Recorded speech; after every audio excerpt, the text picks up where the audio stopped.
Looking for real stories that lift you up? Welcome to Inspire and Impact, the podcast where purpose meets perseverance. This is where transformation begins and your story continues. Welcome to the Inspire Impact podcast. I'm your host, Daniel Rosenstein. Today I have the honor of interviewing Stanley Bronstein. Stanley, thank you so much for coming on the show today. Thanks for having me, Daniel. I'm here. Happy to be here. I was very nice meeting you last time in our intro call and very excited about this conversation today. I want to ask you, your story of transformation is really incredible. You mentioned, you lost over 200 pounds, which is like an amazing feat that very few people can achieve. And you've maintained it for about 17 years. See, I think more people can achieve it. But anyway, go ahead. What was the moment that made you decide you have to change your life? First of all, I wouldn't say there was a moment that I decided I had to change my life. It was a moment I decided that I get to change my life. That right there, it was a privilege, not an obligation. To be quite frank with you, the way I was heading, I'm getting ready to turn 50. And I was 320 pounds at the time. I wasn't at my max. My max is when I was at 367, like you see in this picture. I had a 58-inch waist and I'm 5'7". Today I have a 31-inch waist and I'm still 5'7". And I was getting ready to turn 50. I said, where am I going to be in 5 years if I keep doing what I'm doing? Poor health, poor habits, eating like crap, way overweight. And I said, I'm going to be dead. And I didn't want to be dead. So I decided time to do something about it. Like I said, have to versus get to. That's part of the mindset shift that I went through that makes this thing easier. You said in the intro, that few people could do what I did. First of all, not a lot of people need to do what I did. Hopefully they're not 200 plus pounds overweight. But, I think we all have the power within us to do things like that. So my mindset shifted. I said, time to make some changes. You want to go into what those changes were? Yeah, tell us all a little bit more. Okay. I started analyzing what I was doing. And I said, okay, drinking alcohol. Was I an alcoholic? I don't know. Was I drinking scotch every day? Yes. Was I drinking more than I should? Yes. Was the scotch serving me? No. Was I serving it? Yes. So I said, the scotch needed to go. It's not doing me any good and it's not going to get me where I want to be. So I believe in symbolism. I took my last bottle of scotch, poured it down the toilet, hit flush, gone. I've not had a drink in over 17 years. Now, let's talk about addiction for a minute. I know that a lot of people have trouble kicking alcohol. I didn't. For me, it was actually pretty easy. And I think that's because I wasn't physically addicted to it. If anything, I might have been emotionally addicted to it. It was a crutch. It was a friend. It was something I liked. It was something that gave me comfort when I wanted to relax. That type of thing. But I wasn't physically addicted to it. I had no withdrawal symptoms or anything like that. So it actually was pretty easy to quit, believe it or not. And that's not to make light of anyone who struggles with that, because I know it's not always an easy thing to do. But my message is it can be done and there's hope. Second thing, 2-liter bottles of soda pop. I was drinking 3 of those a day, but they were diet caffeine free. So surely they were healthy, right? That's what the soda companies want us to think. That's what the marketing companies want us to think. That's what they tell us. But this is my opinion. That stuff's garbage and it was messing me up and it's not good for me. So symbolism again, I took my last 2-liter bottle of soda pop down the toilet, hit flush, gone. Haven't had one in 17 years. Don't miss it. And the funny thing is, I actually found it a teeny bit harder to kick the soda pop than I did the scotch, if you can believe that. That's how nasty that stuff is. And then I said, I'm going to change what I eat a little bit. I like chicken and turkey, so I gave up beef and pork. I figured they say that chicken and turkey white meat is more healthier than the dark meat. So I figured I'd go with that. And then I said, I need some exercise. So I decided I'm going to start walking. And the reason why I picked walking, I said, it's going to be my exercise of choice. I figured you didn't need a lot of special equipment. You could do it almost anywhere you're at. You could do it almost any time. And I figured it would beat me up less than most other forms of exercise. So I said, I'm going to start walking. And when I started in the beginning, I had trouble walking 2 or 3 blocks. That's how sore I was, how out of shape I was, how much my knees hurt. So I found a gym that was open 24 hours a day, and I started going in the middle of the night and walking in the pool and walking laps in the pool, back and forth. And by the time of my 50th birthday, 4 months later, I built up to where I did a 5-hour pool walk, and I had lost 50 pounds by then. Now, let's backtrack a little bit. When I started, it was February 1st, 2009. First thing I want to point out is you notice it wasn't January 1st. Would you care to guess why it wasn't January 1st? Go ahead. It wasn't a New Year's resolution. No, it was. I blew it. Like so many people do. I failed. I was a failure. So let's talk about failure for a minute. I'm a human being. I'm not perfect. No matter how much I want to be, or no matter how much I try to be, none of us are perfect. We are all human beings. I guarantee you we're going to screw up from time to time, and we're going to screw up big. So if you're listening, I can guarantee you're going to fail.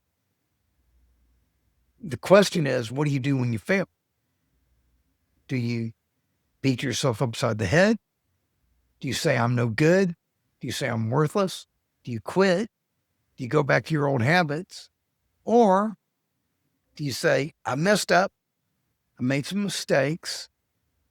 What can I learn from those mistakes? And then pick yourself up and get going again.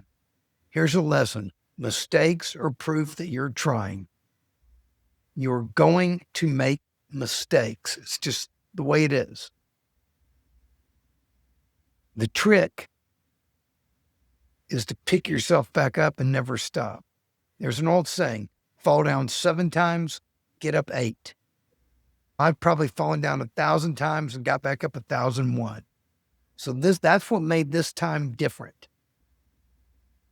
I didn't beat myself upside the head. I didn't say I was a failure. I just said, start again. And I kept going. And since that time, anytime I've made a mistake, I just kept going and going and going. That is the secret to long-term success. So you want me to keep going with how I got to where I am today, or do you want to have any questions? Yeah. Did you have any mentor or join like one of these weight loss programs that kind of assisted you in this whole process? No, I did not. And to be honest with you, a lot of the weight loss programs, I'm not a fan of them. I don't think they teach you how to eat properly. I don't think they do the right things. I did this mostly myself. I did a lot of research to figure out what to do. And what I knew then, I know a lot more today than I knew back then. A lot of things, it was trial and error, and I had to figure things out along the way. And to be honest with you, what I thought was a healthy diet 17 years ago would not fit my definition of a healthy diet today. This whole thing has been an evolutionary process. That's a whole another part to this. Life is a long-term game. The problem is we live in an instant world. We get everything quickly. Alexa, Siri, Amazon Prime, ChatGPT, Gemini, streaming video, Uber, whatever you want. It's here instantly. And there's nothing wrong with that, but that's not the way life works sometimes. And we should realize that. We need to learn to think in decades, but then act daily. See, the problem is we don't think of our futures. We don't think in decades. We think of the here and now, right now. Every time I went to a Chinese buffet for lunch, it was because that's what I wanted to do right then. Anytime I came home from work and drank a bunch of scotch, it's because that's what I wanted to do right then. Anytime I came home from work and sat on my butt, it's because I wanted what I wanted to do right then. Problem is, all of those things and many other things I was doing were not good for my long-term future. I was satisfying my short-term desires, but I was mortgaging my long-term future. That doesn't work if you want to live a very long, very happy, very healthy life. That just doesn't work. And the problem is we're all being taught to go for the instant gratification. Our whole world is being taught to go for the instant gratification. And it's what we want, but it's not what's best for us. And when we wake up and we start to realize that and start to think about that, then we learn to start thinking different. Does that all make sense? Yeah. I still think it's remarkable that because there's so many people that try these things. Why do you think so many people they try to lose weight and these they fail or they go on this yo-yo diet where they lose weight, they get back and go back and forth. But yet, at least from what you're telling me, you've been able, once you got on this path, you were able to consistently stay on this path. Or did you kind of struggle and go back and forth? Okay, let's talk about that. It took me, my weight problem started when I was 8 years old. My mother died when I was 8 years old. It messed with my head big time. I shut down emotionally and I was living with my massively obese father. And I just started to put on weight from that time. If you can believe it or not, today at the age of 66, I weigh less than I did when I was 13 years old. That's how bad it was. And yeah, I had yo-yo diets. I had one time I lost 75, 80 pounds, then went on a road trip. And in the backseat of the car, there were cookies in the car. And the cookies and I had an intimate love relationship during the trip. And it set me right back down on the spiral, putting the weight back on. So these are things I've learned looking back and analyzing this. Temporary change is going to give you temporary results. Permanent change is going to give you permanent results. So the question is, how do we make changes permanent? That's the whole key right there. It comes down to this. Let me ask you, what do you think are the 3 most important words in the English language? Take a guess. Wow, that's a big question. I would say yes, no. I'm thinking a phrase. I used to think it was I love you. Yeah, I love you. Okay. I don't think that anymore. To me, the 3 most important words in the English language are you willing?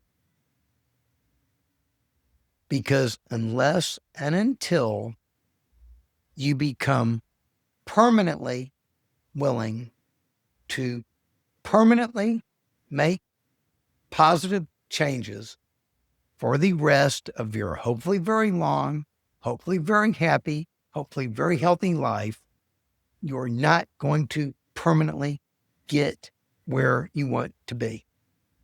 Permanent is the key. Stick to it.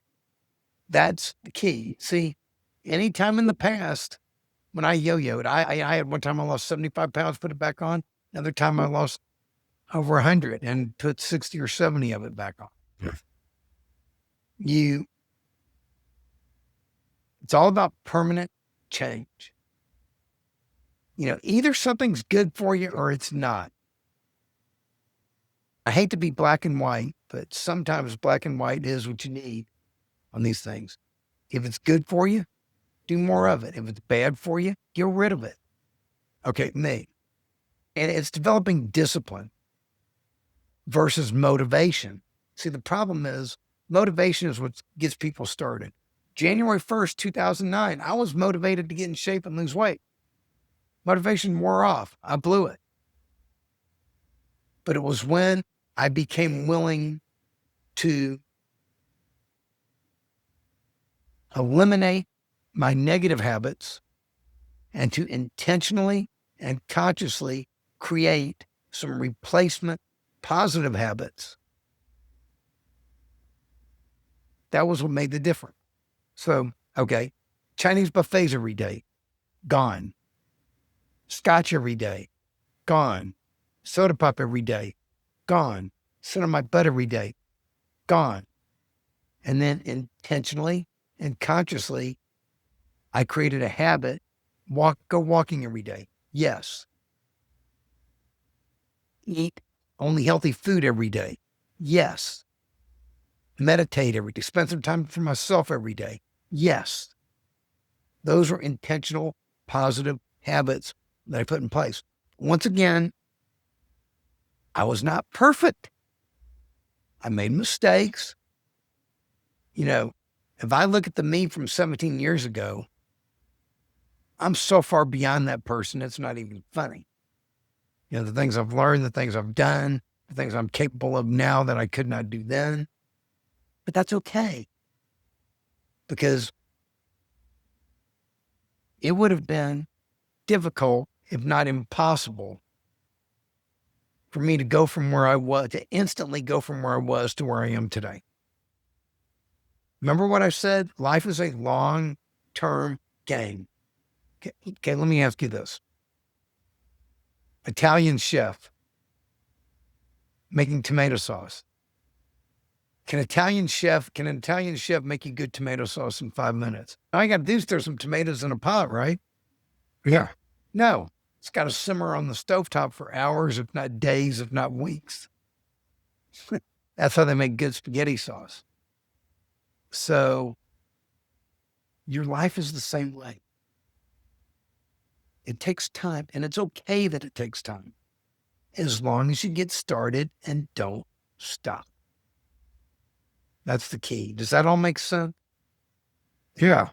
So now that you've been on this journey for so many years, what does it teach you about human potential, what people are truly capable of? Okay.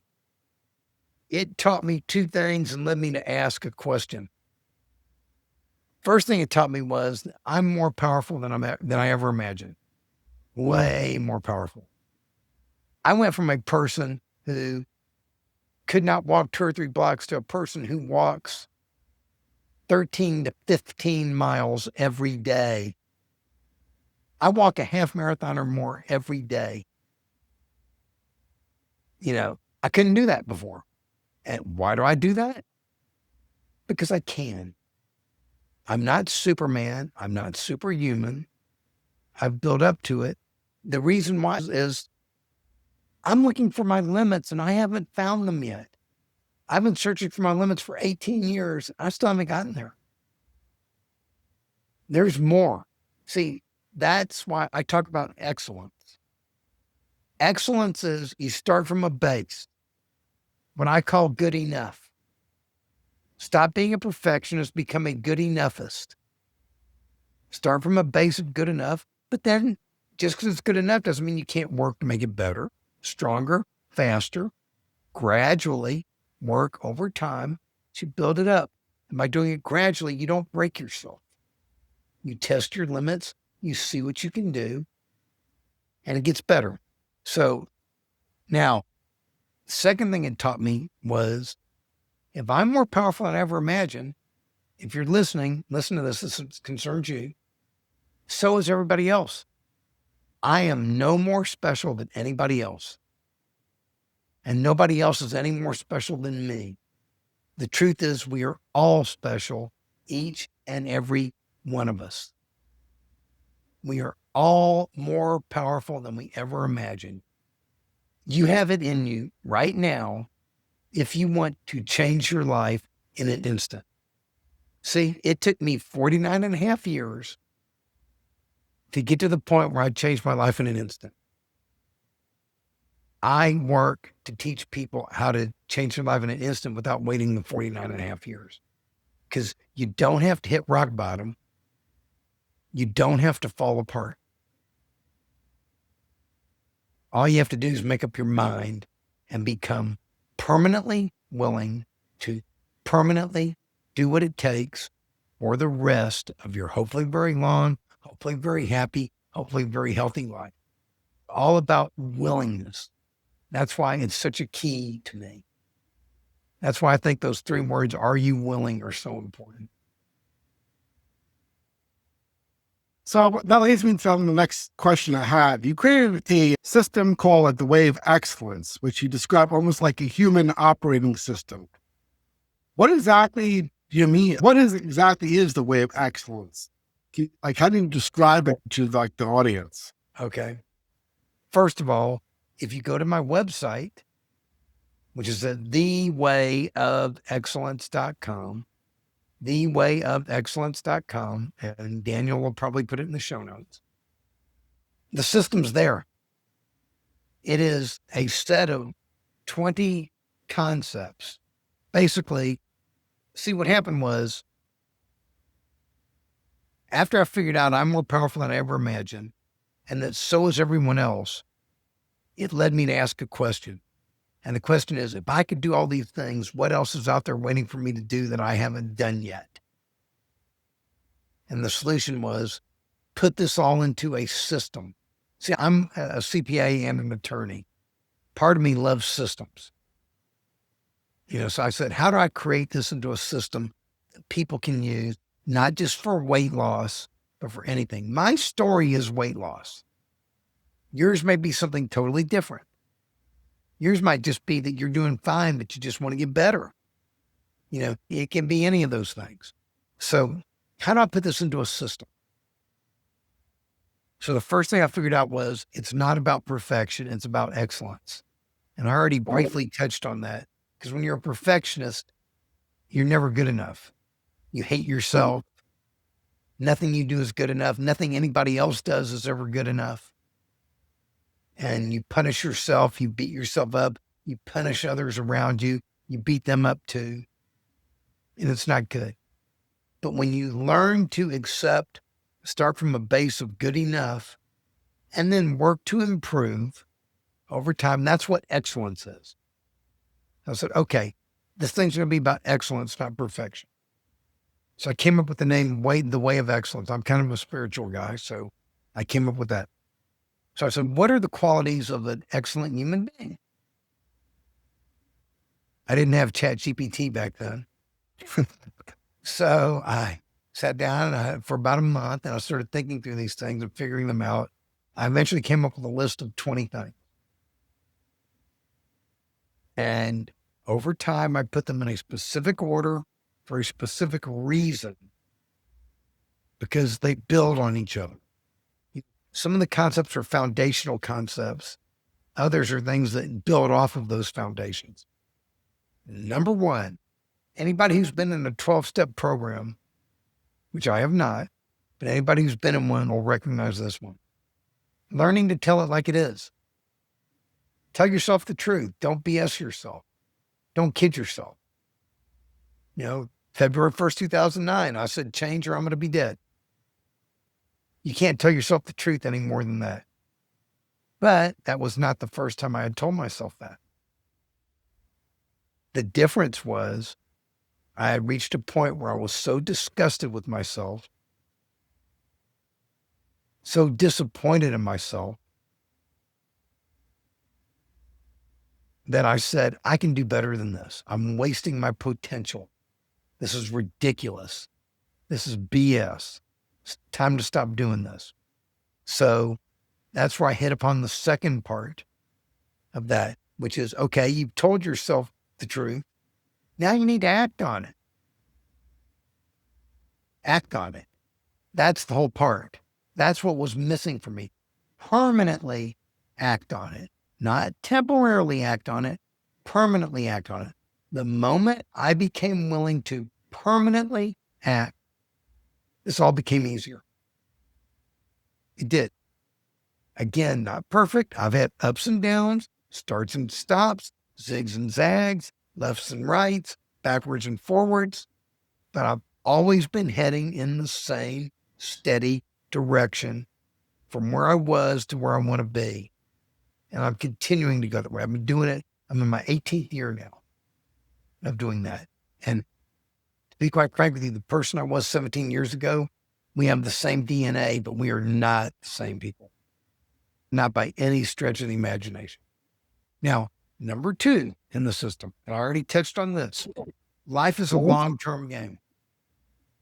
Repeated short-term discipline brings long-term rewards. But like I said, we live in a short-term world. Let's do something about that.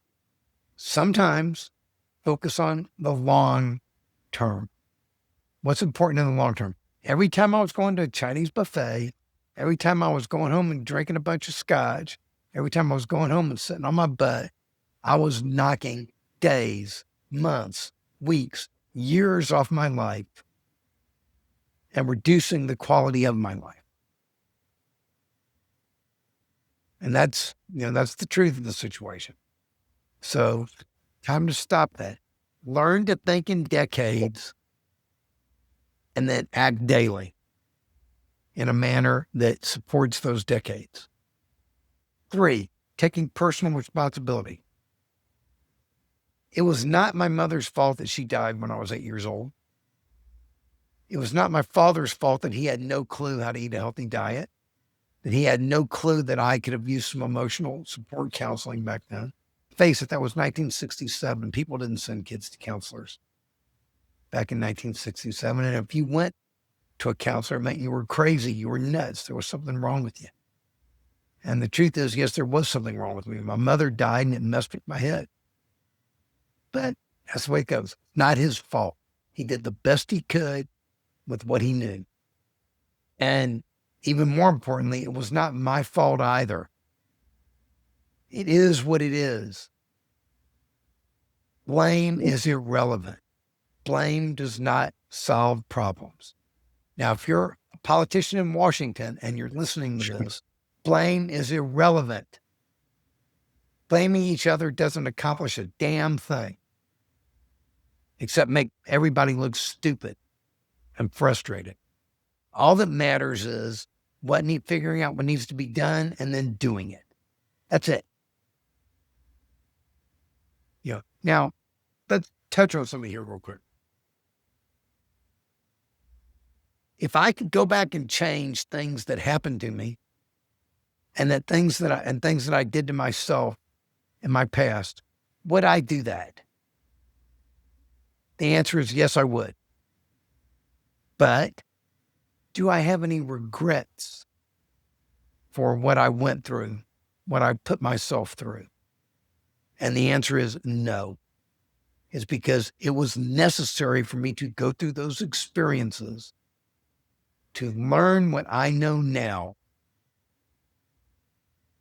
so that I could be in a position to do what I do now and to turn me into the person I am now who can help others by what he's learned.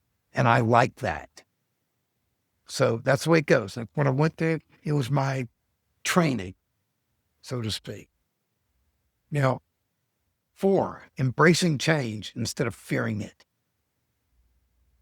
I'm telling you right now, all the good things you want in life are on the other side of your fear. When you feel fear, you can do one of 2 things. You can forget everything and run, or you can face everything and rise. The moment you begin to face everything and rise is the minute all the good stuff is going to start to happen. All that good stuff is on the other side of your fear. Face it. Rise to the occasion. 5, positive focus. And there's something called the principle of expansion. That's what I call it. Whatever you focus on is going to expand in your life. If you focus on crap, guess what you're going to get? More crap. Yep. Focus on good stuff, you're going to get more good stuff. So pay attention to what you're focused on. Pay attention to the words you use. Start using the word can. Stop using the word can't. Start focusing on the positive. Stop focusing on the negative. Start focusing on the good. Stop focusing on the bad. Engage in positive self-talk. Stop with the negative self-talk. Or as Zig Ziglar used to say, stop with the stinking thinking.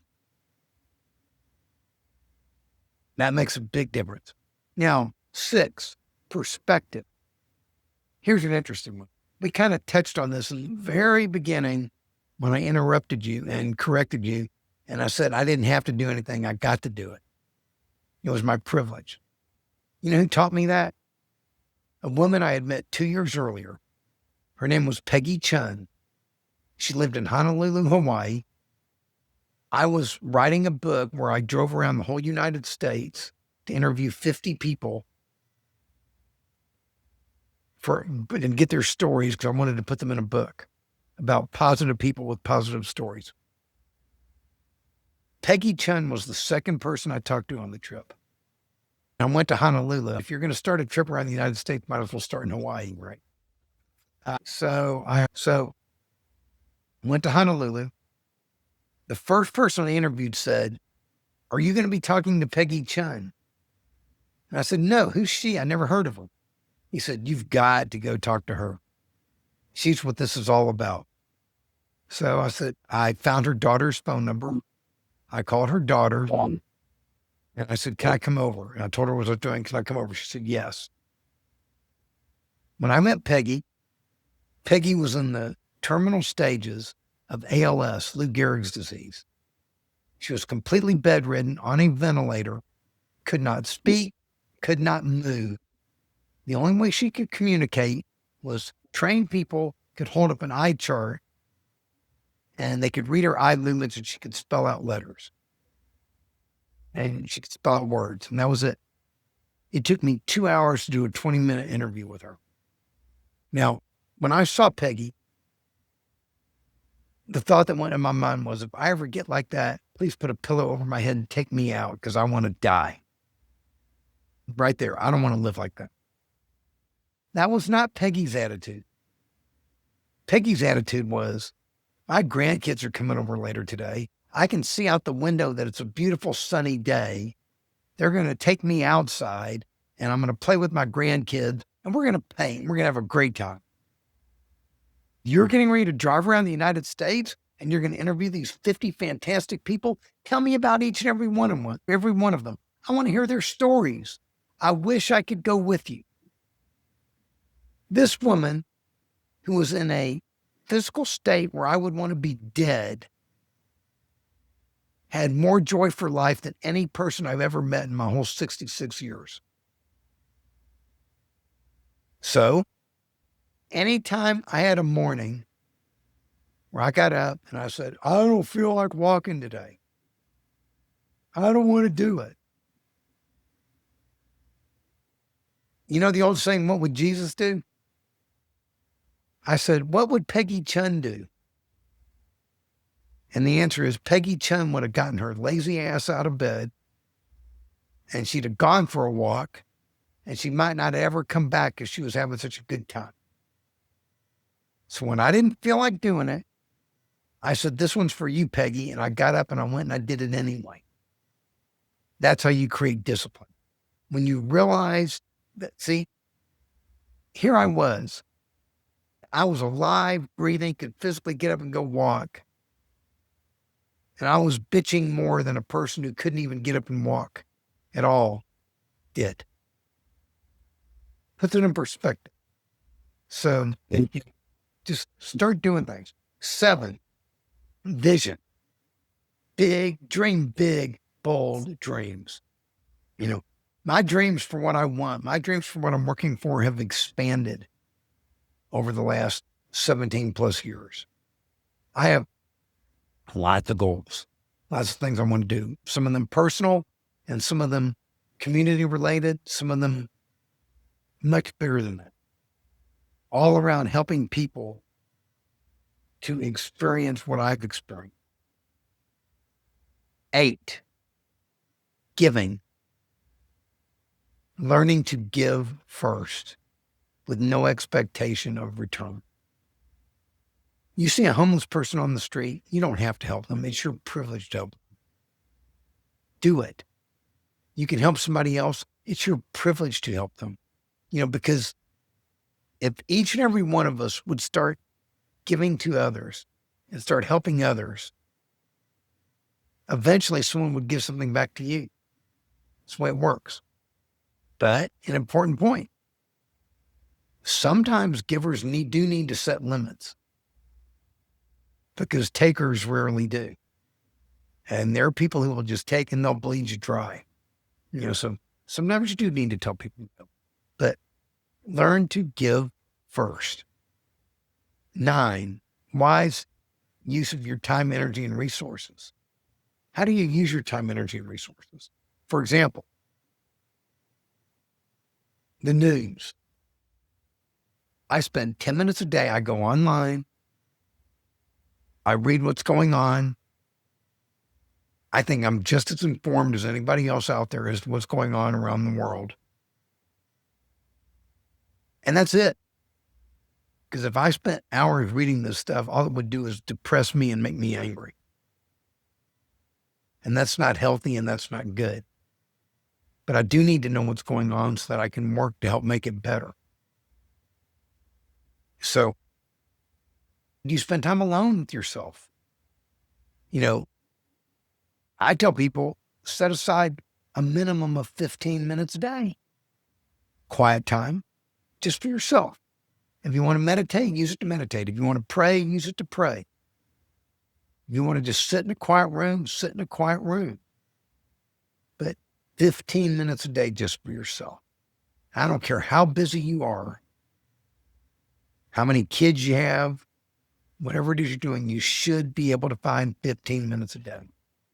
That might mean you need to watch 15 minutes less of TV, 15 minutes less of TikTok, or Instagram or something, but that's okay.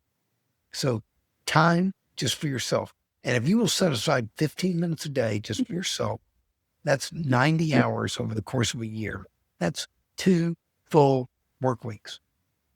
And then if you add on that, I talked about walking earlier, how I walk every day.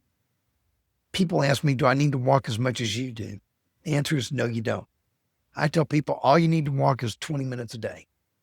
If you can do more, fine, but 20 minutes a day. Because when you spend 20 minutes a day, you spend a lot of time thinking, a lot of time to yourself. So if you add the 15 minutes quiet time to the 20 minutes a day, you come up with roughly 200 hours a year of quiet time. That's 5 full work weeks. It's over a month. You can do a lot in that time. So use your time, energy, resources wisely. We're worried that people are going to take stuff from us, yet we squander our time. There's one thing that we all have in common. We all have 86,400 seconds every day. Begin to use them wisely. 10, taking consistent action that is consistent with your goals. See, I used to say for years that I wanted to lose weight and get in shape. And then I would go to Chinese buffets every day, drink scotch every day, sit on my butt every day. Is that going to get me in shape? Somebody told me the other day it'll get you in shape, just not the shape you wanted to be in. So I laugh. But when I stopped going to the Chinese buffets and started bringing healthy food to the office, when I stopped drinking scotch, when I started walking every day, guess what? I started losing weight. Is that a miracle? So your actions need to be consistent with your goals. 11, we already touched on. persistence. You ever see the movie Galaxy Quest? No. Never give up. Never surrender. That's the way it needs to be. Never give up. Never surrender. Persist. You fall down, get back up. Keep going. You're a human being. You're going to fail. Question is, what do you do when you fail? Do you quit or do you get back up? Get back up. Because that's where all the good stuff comes from. Persist. 12, integrity, honesty, loyalty, sincerity. Those are all traits that excellent people have. Act with integrity. Act with character. Be kind. Be loyal. Be honest. Don't cheat. Don't lie. Don't steal. Those kind of things. 13, respect. Respect for others and respect for yourself. There are people out there who I don't like what they're doing at all, but I still show them respect because respect is a measure of my character, not theirs. I respect people because I am a person who respects. Now, self-respect. I used to complain that I didn't get the amount of respect from other people that I felt like I deserved. All while I was walking around at 367 pounds with a 58-inch waist. So I was showing people outwardly that on some level, I didn't respect myself enough to take care of myself. So is it any wonder that they didn't respect me as much as I wanted? Duh. So the minute I began to lose weight and take care of myself, guess what? More people respected. 14, when thinking. We live in an abundant world, an incredible world that is also very mixed up. There is more than enough on this earth right now, everyone. The problem is resources are misallocated. You know, everybody thinks, well, I've got to have mine, and doesn't worry about whether or not other people have theirs. You know, it is not, in order for me to win, it is not necessary for you to lose. Time to realize that. In order for you to win, it is not necessary for someone else to lose. Everyone can win if we consciously look for that and create that. Then, 15, balance. What is balance? Balance is identifying everything that's deficient and increasing it, identifying everything that's excessive and decreasing. That's how you achieve balance. Now, balance is not something you find. Balance is something you create. It's something you have to intentionally and consciously create. But as I said before, you don't have to do anything. You get to do it. It's your privilege. Start creating balance in your life. 16, we already covered, that's willingness. Coming willing to permanently do what it takes. 17, belief. We kind of touched on that a little. I've already told you, you are more powerful than you ever imagined. Question is, do you believe it? See, if you believe you can or you believe you can't, either way, you're going to be right. So start believing that you are more powerful than you ever imagined. Because the moment you start to believe that is the moment your life begins to change. Because you realize that what you can do is virtually unlimited. 18, we kind of touched on it, discipline. Talking about self-discipline. Identifying your negative habits and eliminating them. Intentionally creating new positive habits to replace them. If somebody wants to read a good book on habit breaking and habit formation, read Atomic Habits by James Clear. Great book. I recommend it highly. Atomic Habits by James Clear. Great book. I'll help you in that. 19, commitment. See, the minute you become 100% committed to something, it becomes easier. Example, I'm 100% committed then only healthy food is going to enter my mouth. The week before Christmas, a lawyer I was working with had cupcakes and cookies delivered to my house. She obviously didn't know my eating habits. I took them. I didn't eat them. I didn't even think about eating them. I didn't even ask myself, could I eat them? Because the reality is, at this stage in the game, I could eat a cupcake and it wouldn't kill me. It wouldn't. I could also drink a shot of scotch, and I don't think I'd go back to drinking every day.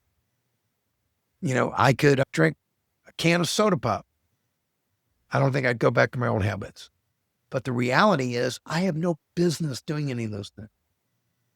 I've already had my lifetime share of those things, and I've had your lifetime share, and I've had 20 other people's lifetime share. I don't need them anymore. And the point is, through the power of my mind, I could taste all those things right now just by talking about them. They don't have to go into my mouth. If you want to quit cigarettes, you don't have to light the cigarette to know what it tastes like, what it does to you, how it makes you feel. If you want to quit drinking, you don't have to drink that alcoholic drink or that beer or whatever to know how it feels, what it's going to do to you.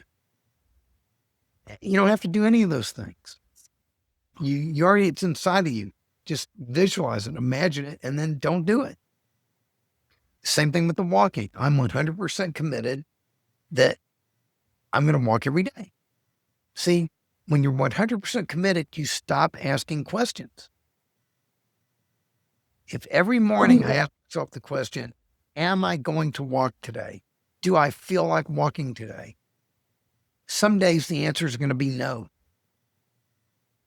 And then I wouldn't walk. And then I wouldn't do what I'm committed to. But because I'm 100% committed, I don't ask myself, am I going to walk today? I just get up and I go do it. No questions asked. When you do that, when you become that level committed, it makes things easier. And if you haven't reached that point yet, it just means you're not 100% committed. And that's okay. It's something you work toward. It took me years to get to that point. Years. Didn't happen overnight. Didn't happen in minutes or seconds. Years. As long as you get started and you keep moving in the right direction, you'll get there.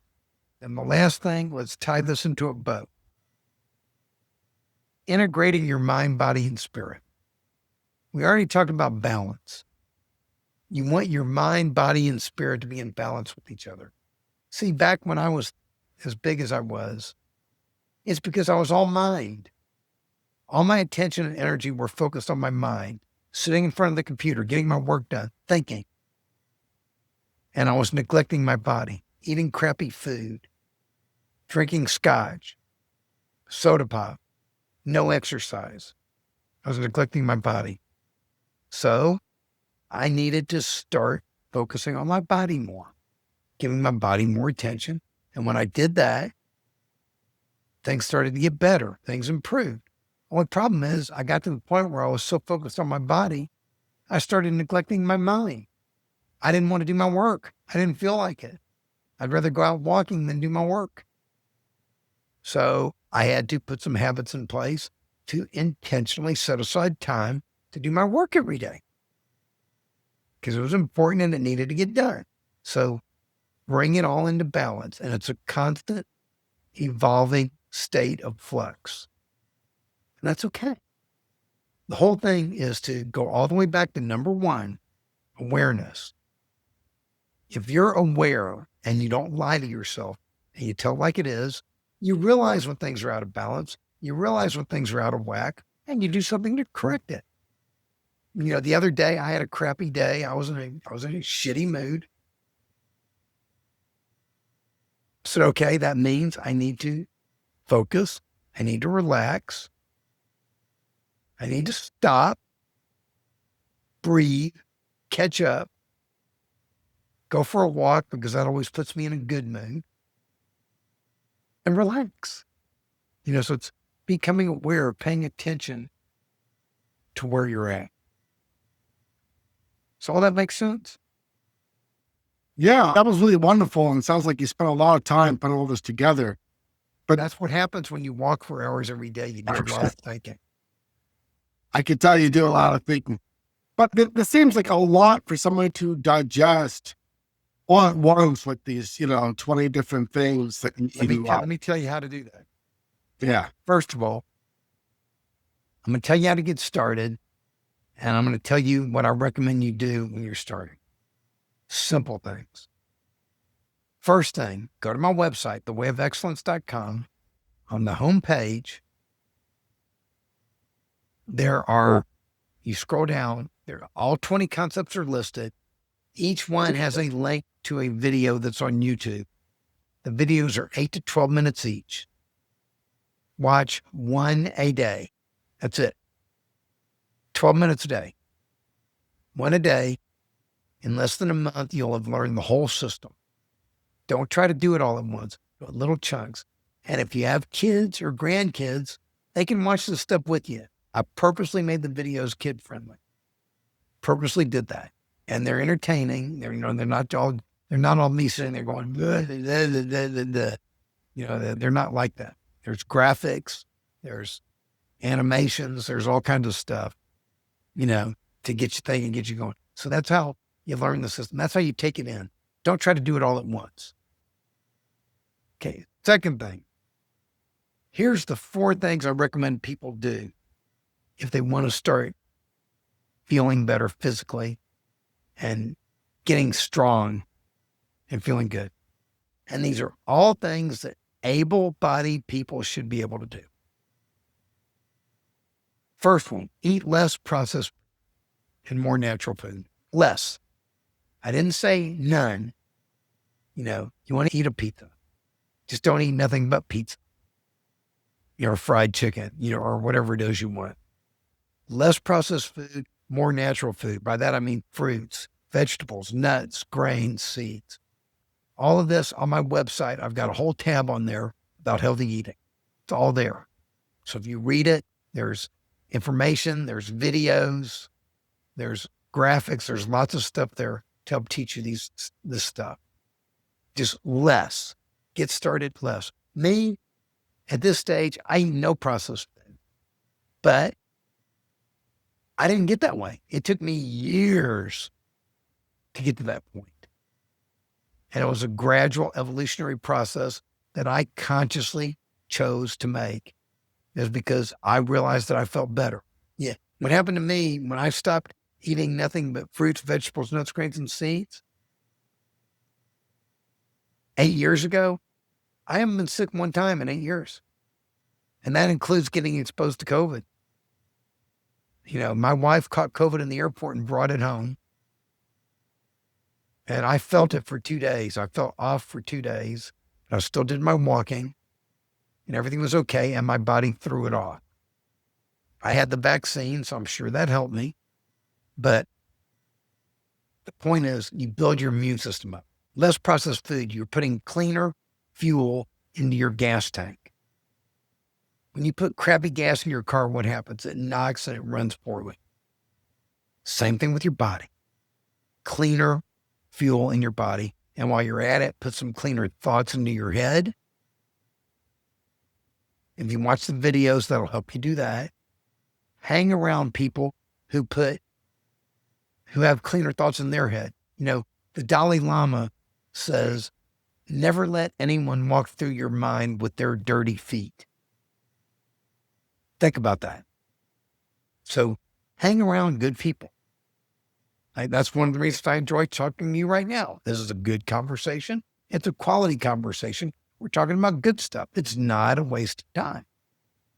Those are the kinds of things you want to do. 2, quit eating 4 to 5 hours before you go to sleep. And some people say, I like to snack while I'm watching TV at night. Quit. My grandfather used to tell me and my father, why do you eat at night? You're taking your food to bed with you.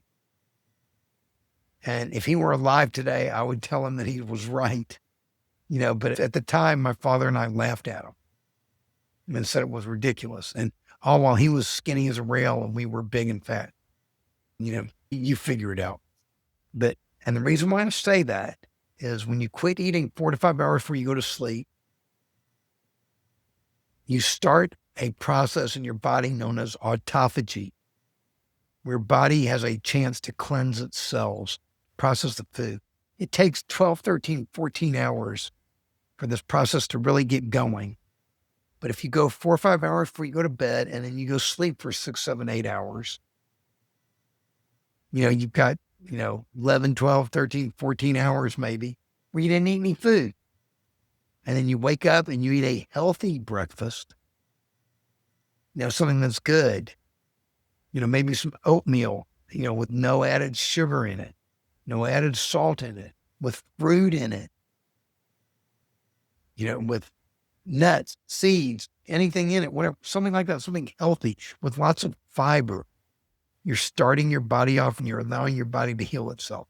Our bodies are amazing machines. When you consider all the abuse I put my body through over the years, for me to be able to turn into what I've turned into is nothing short of amazing. It blows my mind.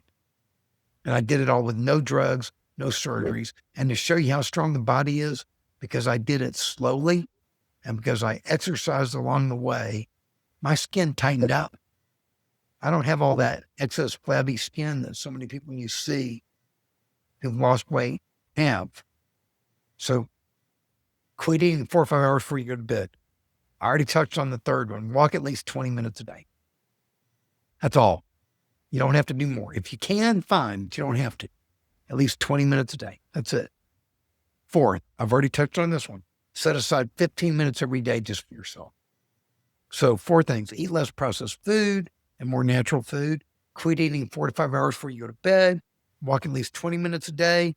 Set aside 15 minutes every day just for yourself.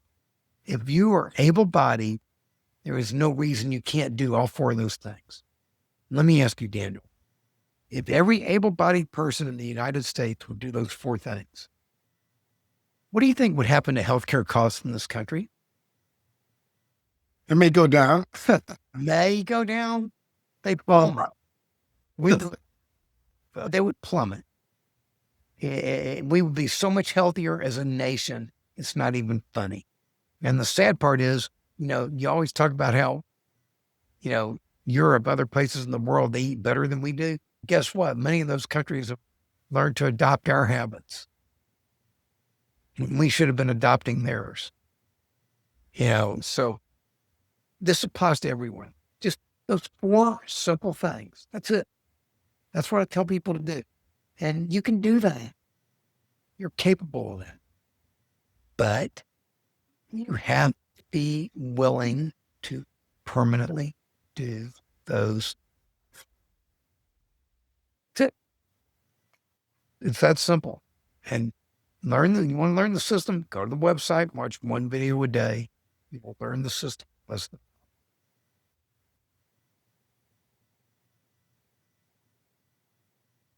Great. So, and like you kind of mentioned before, sometimes some people feel we live in a chaotic world. And sometimes people feel overwhelmed or stressed out what's going on in their life. It's not good people. Because we do. Exactly. For many of us, we do. So how can somebody build this stability and resilience they kind of mentioned before, despite all the stress and overwhelm that's going on in people's lives? That's what you do in that 15 minutes every day. When you see, during that 15 minutes, you shut out the world. It's just you. There is no world, just you. I promise you that crazy, mixed up, stressful world will be there waiting for you when you finish the 15 minutes. To give yourself 15 minutes that is just for you. That's how you start. And realize you're not going to be perfect at it. That's okay. I've been doing it for 17 plus years. I'm still not perfect at it. And I'm never going to be. And that's okay. Stanley, I really enjoyed talking with you, but we're kind of at time out of the hour right now. We kind of have to end the podcast, but I really appreciate you coming on and sharing all your wisdom and experiences. As you said, like, it's really amazing to hear you speak And, of course, like I'm new to you, so I don't know you, what we were like many years ago, but I can tell you've transformed a lot through all the things you've done. And I think that this conversation will be really positive to people watching this conversation to give them some hope that there is some type of hope for them, whatever ordeal they're dealing with. If they had questions about a conversation today or they're interested in working with you as a coach, do you offer coaching help to other people? Yes, I do. Yes, I do. However, if you go to my website, all the materials on there are free, including the videos, including tons of my guidebooks that I have on there. They're all free. And the reason they're free is because it's not that I don't love money. It's not that I don't want people to work with me privately. I do. I'm happy to work with people privately or in groups. But not everyone has money. But everyone needs to hear this message. So I eliminated the barrier. There is no barrier. There. So what is the best way they can reach out to you if they have any questions or they're interested in working with you? On the website at thewayofexcellence.com, at the very bottom of every page, there is a link. Click here to contact Stanley. Click there, email me, no spam, please. Oh, fantastic. Do you have any final words you'd like to share with the audience before we end the session for today? Yes. This is your time. Go for it. Absolutely fantastic. I love it. Stan, it's been a real pleasure. I'm definitely going to be checking out your website more. I looked at it briefly before, but after you kind of explain everything now, it makes a little bit more sense. And I want to definitely also check out your videos as well. I'm sure a lot of other people too. Thank you again for sharing all your wisdom with us today. Well, you're welcome, Daniel. Thank you for having me.